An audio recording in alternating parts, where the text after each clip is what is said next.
সাবেক প্রধানমন্ত্রী শেখ হাসিনা ও তার পরিবারের বিরুদ্ধে বাংলাদেশের অবকাঠামো প্রকল্প থেকে বিপুল পরিমাণ অর্থ আত্মসাতের অভিযোগ উঠেছে।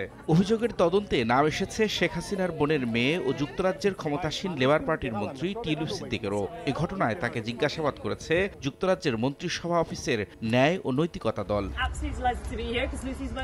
রোববার ব্রিটিশ সংবাদ মাধ্যম দ্য সানডে টাইমস জানায়, বৃহস্পতিবারের ওই জিজ্ঞাসাবাদের বিষয়ে টিউলিপ সিদ্দিক কোনো মন্তব্য করতে রাজি হয়নি। তবে মন্ত্রিসভা অফিসের এক মুখপাত্র জানান, অর্থ আত্মসাতের সঙ্গে জড়িত থাকার অভিযোগ অস্বীকার করেছেন তিনি। বর্তমানে যুক্তরাজ্যের মন্ত্রিসভার সদস্য tulip Siddique economic secretary to the treasury and city minister হিসেবে দায়িত্ব পালন করছেন। যুক্তরাজ্যের অর্থবাজারের ভেতরের দুর্নীতির সামাল দেয়া তার কাজ।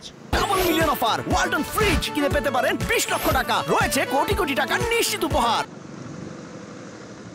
অভিযোগ উঠেছে রাশিয়ার সঙ্গে 2013 সালে যখন রূপপুর বিদ্যুৎ কেন্দ্র নিয়ে আলোচনা হয়, তখন এতে মধ্যস্থতা করেন টিউলিপ। যদিও ওই সময় তিনি ব্রিটেনের কোনো সরকারি দায়িত্বে ছিলেন না। টিউলিপ সিদ্দিক ছাড়াও অর্থ আত্মসাতের অভিযোগ উঠেছে শেখ হাসিনার ছেলে সজীব ওয়াজেদ জয় ও বোন শেখ রেহানার বিরুদ্ধেও।